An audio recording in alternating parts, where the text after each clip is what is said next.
Every American truck carried more than cargo. It carried momentum. The Germans, meanwhile, were watching their own mobility die. Luftwaffe reconnaissance flights photographed the convoys, endless lines of vehicles crawling through the countryside. At first, German analysts laughed. Then they stopped laughing when they realized every truck in that chain meant more tanks at the front, more artillery barrages, more pressure that couldn't be relieved. Even Hitler himself began to rage about logistics in the daily war conferences. He accused his generals of cowardice, of failing to counterattack. But his generals knew the truth. They couldn't move. The fuel wasn't there. The great panzer divisions, once the spearhead of Blitzkrieg, sat idle. Cold engines, empty tanks, silent radios. Meanwhile, the Americans were fighting a different kind of war. Their front line wasn't just soldiers and tanks. It was the system behind them. Depots, railheads, truck convoys, mechanics, engineers, quartermasters. By the time the Allies reached the Siegfried Line, the Germans faced an enemy that no longer fought battle by battle but supply by supply. The climax came with the crossing of the Rhine. In March 1945, under the roar of artillery and thunder of engines, the Americans built bridges faster than the Germans could destroy them. In one stunning moment, a U.S. armored column crossed the Ludendorff Bridge at Remagen, an intact bridge the Germans had failed to demolish. Behind them came hundreds of trucks, their loads feeding the fire that would carry the Allies into the heart of Germany. For the first time, the Germans realized they were being defeated not only by superior firepower or numbers, but by an industrial machine that never slept. American logistics had become a weapon in itself. The convoys that began on the beaches of Normandy were now pouring into Germany's shattered core, and the laughter that once greeted the idea of soft Americans turned into a quiet, dawning fear that no matter what the Germans destroyed, the Americans would rebuild it, twice as fast and 3 times as strong. The war was turning into a storm of movement, metal and fuel, and the German army was standing still. Spring 1945. Germany was collapsing. In the east, the Red Army was pushing through Poland.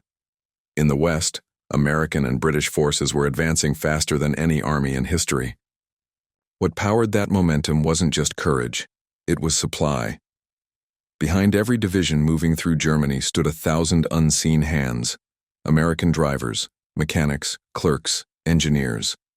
The Red Ball Express, though officially ended, had set the blueprint for the next wave of logistical triumphs.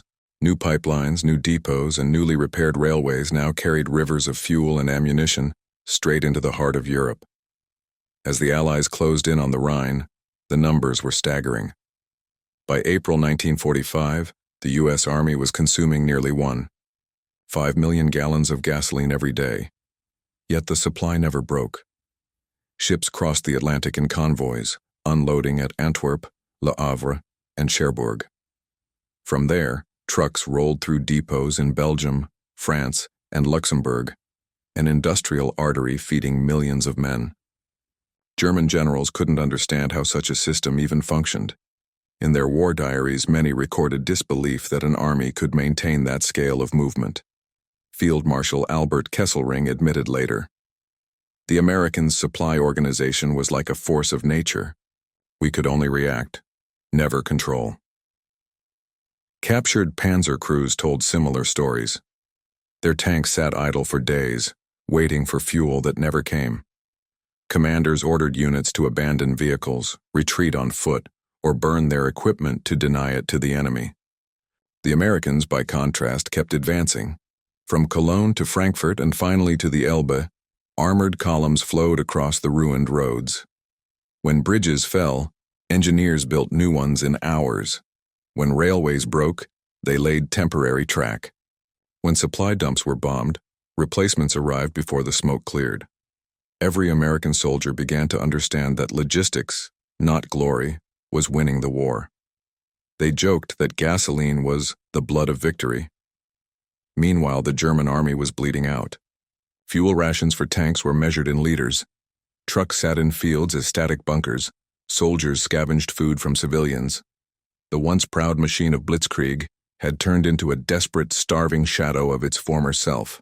The laughter, that once echoed through German ranks about soft Americans had disappeared. Replaced by a grim acknowledgement, the Americans had mastered the art of industrial warfare, and that mastery was about to end the war altogether. By May 1945, the roads of Europe told the final story of the war, where once the Wehrmacht had raced forward in triumph, now came endless columns of German prisoners, silent, exhausted, marching past convoys of American trucks that still thundered east, carrying supplies for armies that no longer faced resistance. The Allied logistics network had become the backbone of Europe's reconstruction even before the guns fell silent.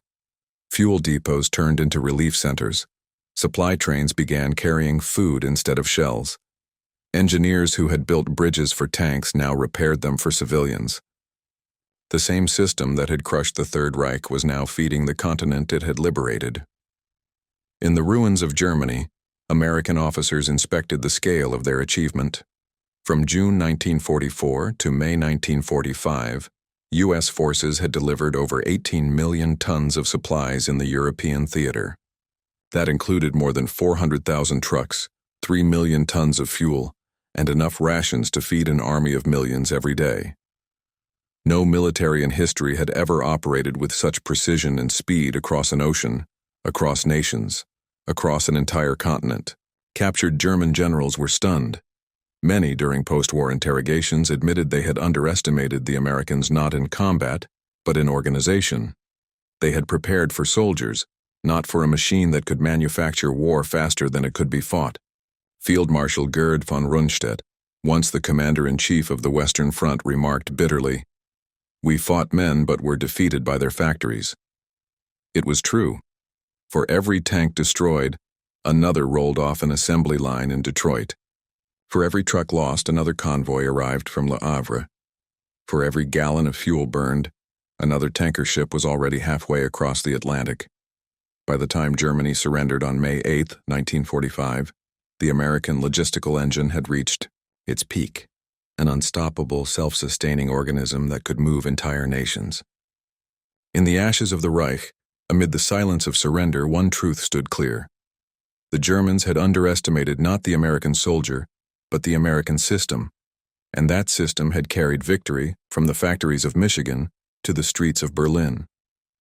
In the end, the war in Europe was not decided by the sharpness of a bayonet or the courage of a single soldier, but by the quiet, relentless rhythm of logistics.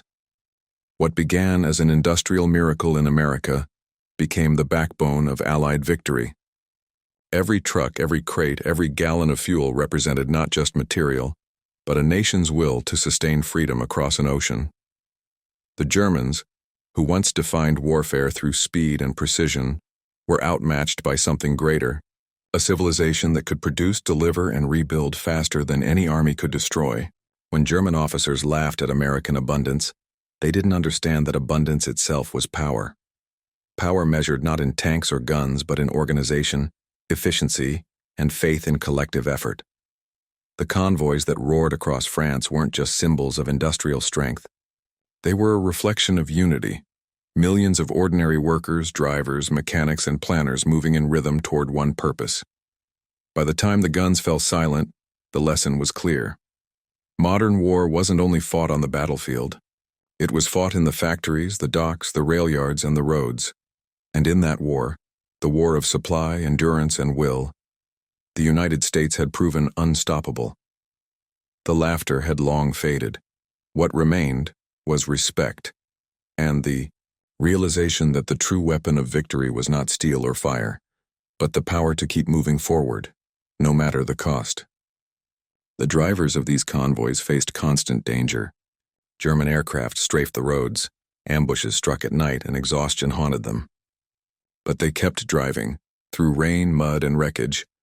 Among them were young African-American soldiers of the Red Ball Express, the lifeline of the Allied advance after the Normandy breakout.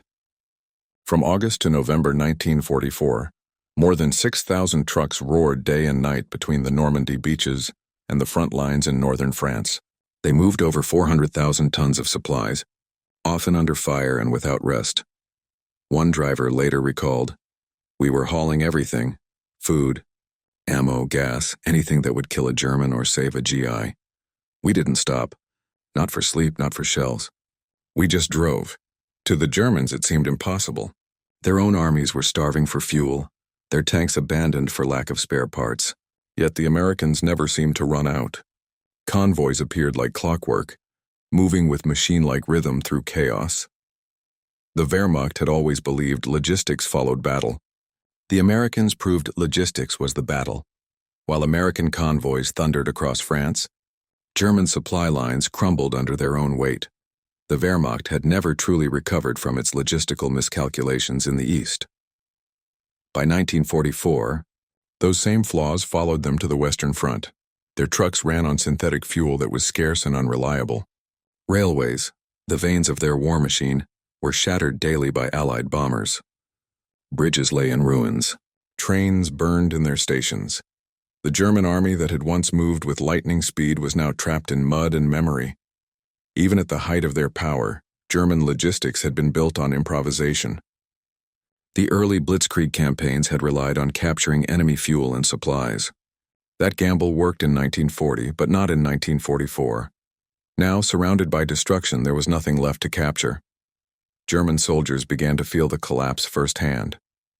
In letters home, they complained of half rations, empty fuel tanks, and broken vehicles. Many infantry units marched to battle because their trucks had long since been destroyed. Panzer divisions hoarded their last barrels of fuel for counterattacks that would never come. Meanwhile, the Americans treated logistics like an art form. Fuel depots sprawled across France, some stretching for miles. Mobile repair units followed the front, fixing tanks and trucks on the move. Engineers bridged rivers overnight. The Germans, by contrast, fought blind. Their intelligence reports underestimated Allied supply capabilities at every turn.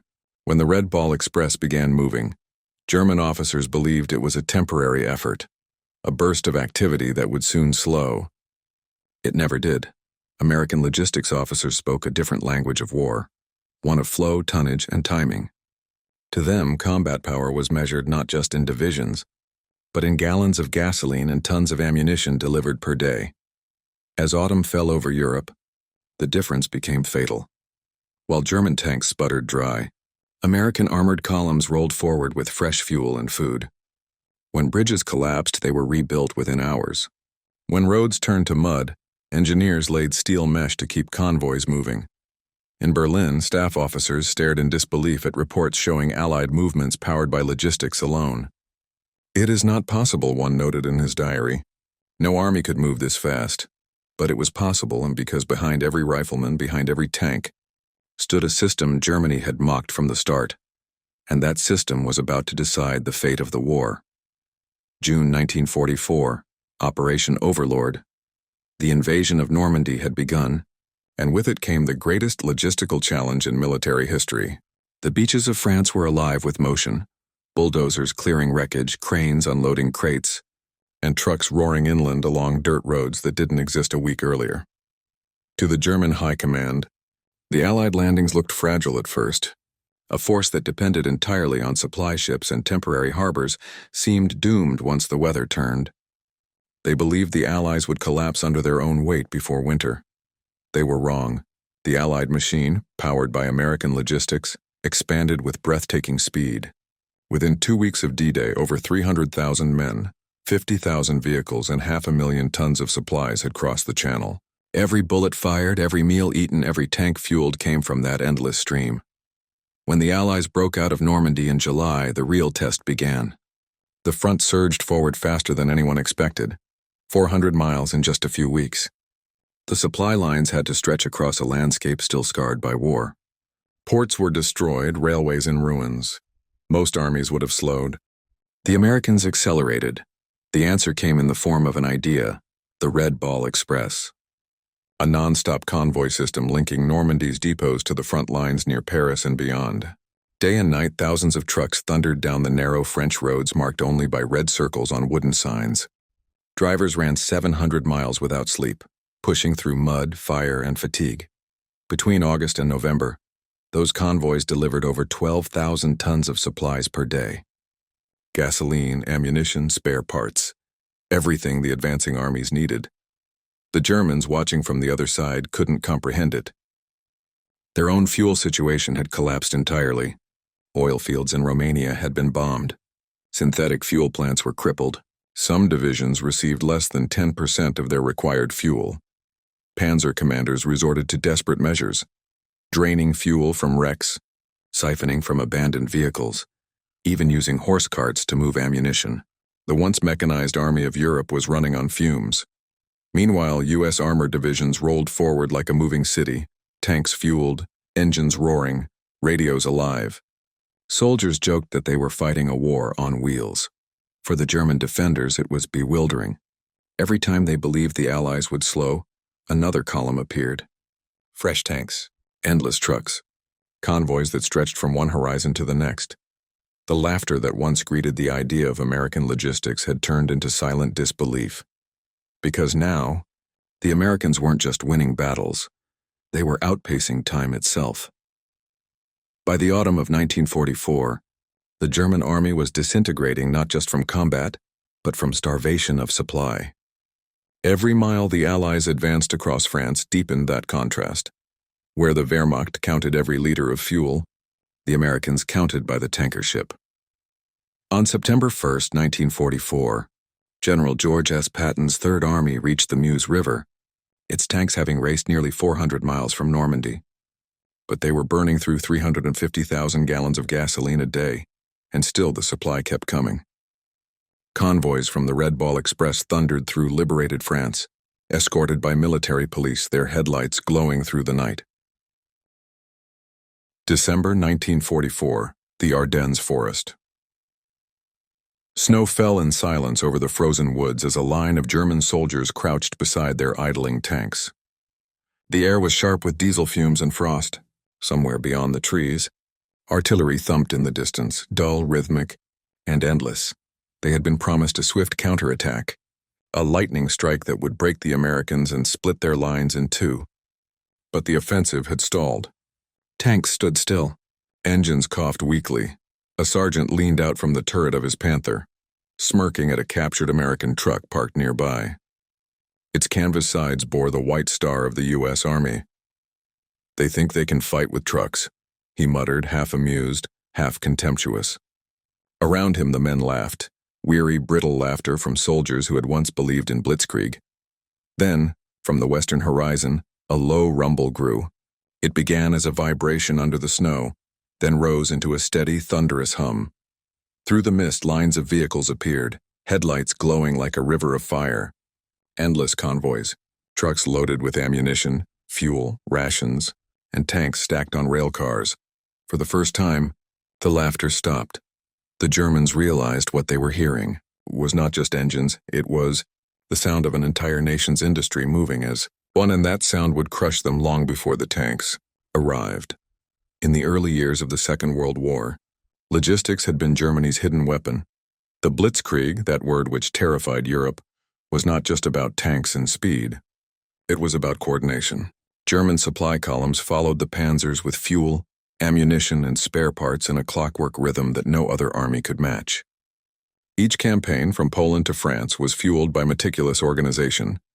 But by 1941, as Hitler turned east toward the Soviet Union, that precision began to unravel.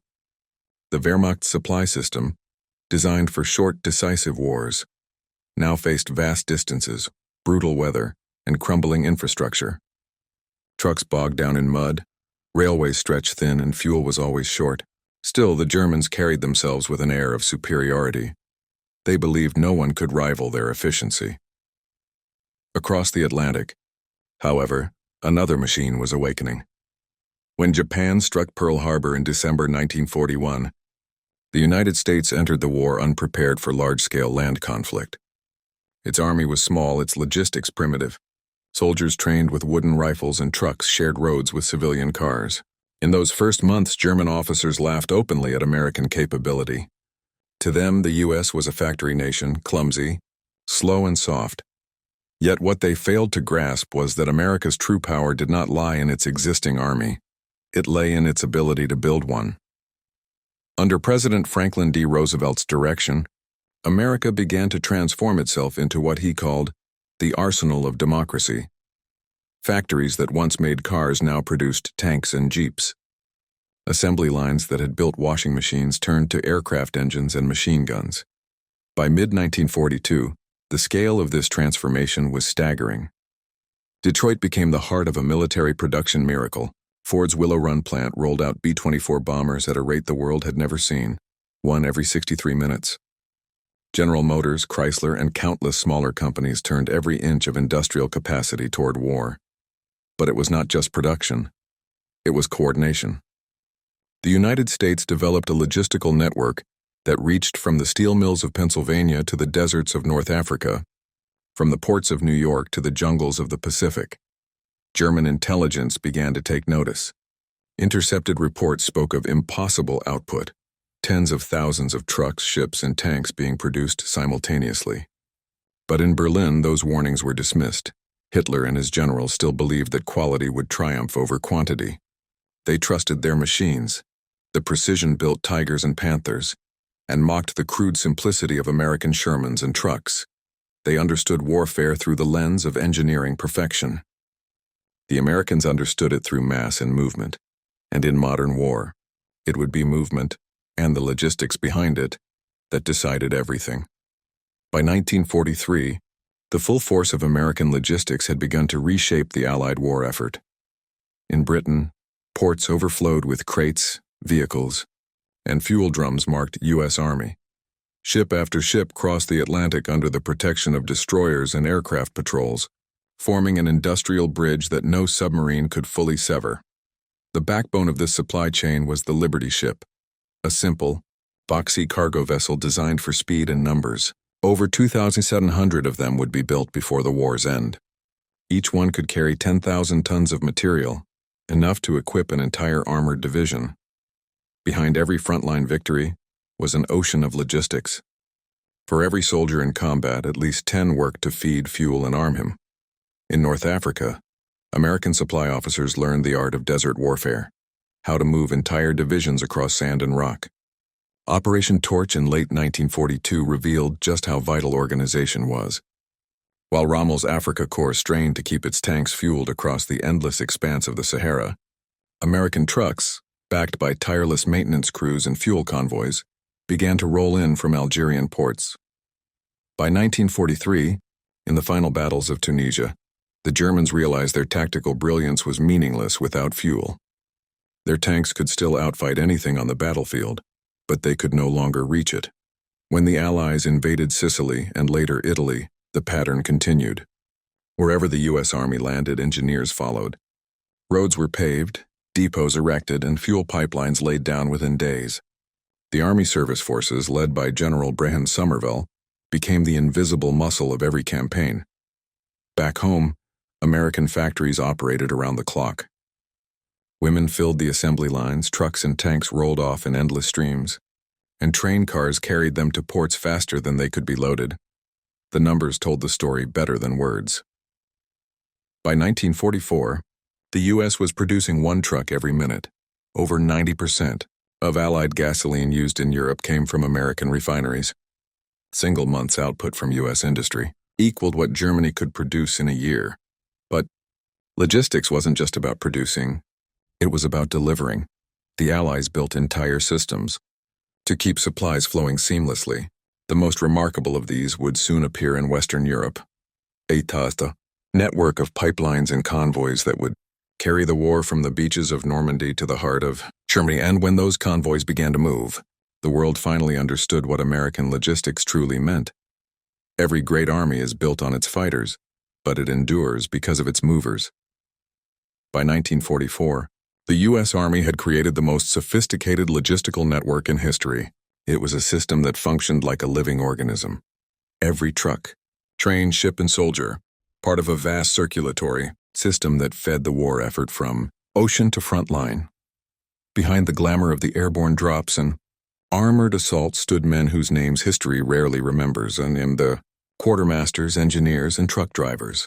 They were the backbone of the Allied advance. In the spring of 1944, as Operation Overlord approached, the challenge of feeding an invasion force across the English Channel seemed almost impossible.